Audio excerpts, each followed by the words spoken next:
Hi friends, welcome to தெய்வாஸ் Nalabagam. இன்னைக்கு தெய்வாஸ் நலபாகத்துல மாங்காயை வச்சு ஒரு சூப்பரான ஸ்வீட் மேங்கோ பார் எப்படி செய்யறதுன்னு பார்க்க போறேங்க. இது நல்ல இனிப்பும் புளிப்புமா ரொம்பவே சுவையா இருக்கும். வாங்க எப்படி செய்யறதுன்னு பார்க்கலாம்.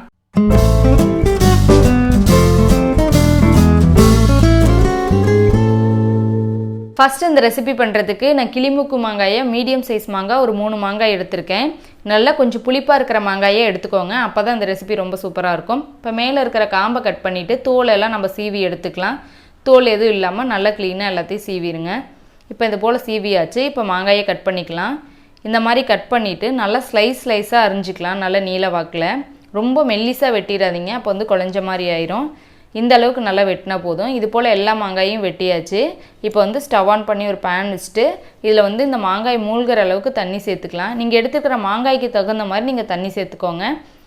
இப்போ தண்ணி நல்லா கொதிக்கட்டும். நல்லா கொதிச்சதுக்கப்புறம் தான் இந்த மாங்காயை சேர்த்துக்கணும், ரொம்ப முக்கியமாக. இப்போ தண்ணி நல்லா கொதிக்க ஆரம்பிச்சிருச்சு. இப்போ நம்ம அரிஞ்சு வச்சுருக்கிற மாங்காய் எல்லாம் உள்ளே சேர்த்துட்டு நல்லா ஒரு நிமிஷத்துக்கு மட்டும் நம்ம வந்து இதில் வேக வச்சா போதும். ஏன்னா மாங்காய் சீக்கிரமாக வெந்துடும், ரொம்ப நேரம் ஆகாது. நல்ல ஒரு கொதி வந்ததுக்கப்புறம் இதை நம்ம வந்து வெளியில் எடுத்துடலாம். ஒரு 2 நிமிஷம் ஆயிருக்கு. அப்படியே எடுத்து வந்து அழுத்தி ஒரு ஸ்பூன் வச்சு அழுத்தி பார்த்தீங்கன்னா லேசாக உள்ளே நல்லா போகும். அதுதான் கரெக்டான ஸ்டேஜு. இப்போ பாருங்கள், அழுத்துனா கொஞ்சம் உள்ளே போகுதில்ல, இந்த மாதிரி தான் இருக்கணும், ரொம்ப வெந்துடக்கூடாது. இப்போ இதெல்லாமே தனியாக எடுத்து வச்சிடலாம் ஒரு பிளேட்டில். இப்போ ஈரம் எதுவும் இல்லாமல் நல்லா வடித்ததுக்கப்புறம் இது கொஞ்சம் சூடு குறைஞ்சதுக்கப்புறம் இன்னொரு பவுலுக்கு மாற்றிக்கலாம். ஈரம் எதுவும் இருக்கக்கூடாது. அதே மாதிரி லைட்டாக வெதுப்பாக இருந்தால் போதும். இப்போ இதுக்கு சர்க்கரை சேர்த்துக்கலாம். நான் இதில் இந்த மாங்காய்க்கு ஒரு 3/4 கப் அளவுக்கு சர்க்கரை எடுத்திருக்கேன். எனக்கு இந்த இனிப்பு சரியாக இருக்கும். நீங்கள் இன்னும் கொஞ்சம் இனிப்பாக வேணும் அப்படின்னு நினச்சிங்கன்னா நீங்கள் இன்னொரு 1/4 கப்பு சேர்த்துக்கலாம். சேர்த்துட்டு இதை நல்லா வந்து குலுக்கி விடுங்க. அது கூடயே இப்போ மாங்காய் உப்பெல்லாம் போட்டு ஊற வைப்போம்லாம், அந்த மாதிரி சர்க்கரையில் நல்லா குலுக்கி விட்டுட்டு இது ஒரு மூடி போட்டுட்டு 2 நாளைக்கு இந்த சர்க்கரையிலேயே நல்லா ஊற விட்டுருங்க. இடையில மட்டும் எடுத்து ஒரு வாட்டி நல்லா குலுக்கி விட்டுருங்க. நீங்கள் வேறு இது கூட எக்ஸ்ட்ரா எந்த தண்ணி எதுவுமே சேர்த்துக்கக்கூடாது. இந்த சர்க்கரையிலேயே நல்லா 2 நாளைக்கு ஊறி வரட்டும். பார்க்கலாம். இப்போ 2 நாள் ஆயிருக்கு. இப்போ இந்த சர்க்கரையிலேயே இந்த மாங்காய் எல்லாம் நல்லா ஊறி இந்த தண்ணி விட்டுருக்கு பாருங்கள். இந்த தண்ணியெல்லாம் நம்ம எதுவும் எக்ஸ்ட்ரா சேர்த்தலை. நம்ம போட்ட சர்க்கரையே நல்லா கரைஞ்சி இதில் நல்லா ஊறி வந்திருக்கு.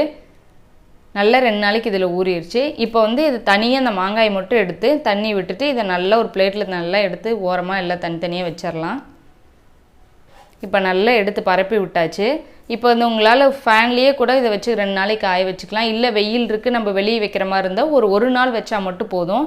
இது நல்லா ரொம்பவும் ரொம்ப மொறுன்னு காய விடக்கூடாது. இப்போ நான் வெயிலில் வச்சுருக்கேன். நல்லா 1 நாள் மட்டும்தான் எனக்கு ஆச்சு. இப்போ இதில் நல்லா காய வச்சு எடுத்தாச்சு. அது ரொம்ப காய வெட்டக்கூடாது, மொறுன்னு டேஸ்ட் நல்லா இருக்காது. அப்படியே எடுத்திங்கன்னா உங்களுக்கு கையில் தெரியும், நல்லா சாஃப்டாக இருக்கணும். அதே சமயம் நல்லா எல்லாம் ட்ரை ஆகி வந்திருக்கணும். ஆனால் கையில் இப்போ வந்து அந்த கொஞ்சம் நல்லா பிசுன்னு ஒட்டுற மாதிரி தான் இருக்கும். ஆனால் வந்து நல்லா சாஃப்டாக நல்லா காஞ்சி வந்துருச்சு. இப்போ இதில் நான் மிக்ஸி ஜாரில் கொஞ்சம் சர்க்கரை சேர்த்து பவுட்ரு பண்ணி எடுத்திருக்கேன். அதுலேருந்து 1 டேபிள் ஸ்பூன் இதில் வந்து நம்ம நல்லா தூவிக்கலாம். இந்த மாதிரி செய்கிறனால அந்த எதுவும் நல்லா பிசுன்னு எதுவும் ஒட்டாத ரொம்ப நல்லா டேஸ்ட்டாக இருக்கும். இன்னும் ரொம்ப சுவையாக சேர்த்துட்டு எல்லாம் நல்லா ஒன்றா குலுக்கி விட்டுக்கலாம். பாருங்கள், எல்லாம் ஒன்று போல் நல்லா ஒட்டி கலந்து வந்துருச்சு. ரொம்பவே டேஸ்ட்டாக இருக்கும். அந்த புளிப்பு இனிப்பு எல்லாமே சேர்ந்து ரொம்பவே டேஸ்ட்டாக இருக்கும்.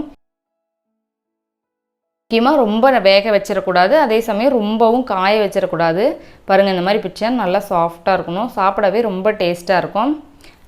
அவ்வளோதாங்க, நம்ம சூப்பரான ஸ்வீட் மேங்கோ பார் ரெடி ஆயிடுச்சு. நீங்களும் இந்த ரெசிபியை ட்ரை பண்ணி பாருங்கள். உங்களுக்கு பிடிச்சிருந்துச்சுன்னா லைக் பண்ணுங்கள், உங்கள் ஃப்ரெண்ட்ஸ்க்கும் ஷேர் பண்ணுங்கள். நம்ம தெய்வாஸ் நலபாகம் சேனலுக்கு சப்ஸ்கிரைப் பண்ணுங்கள்.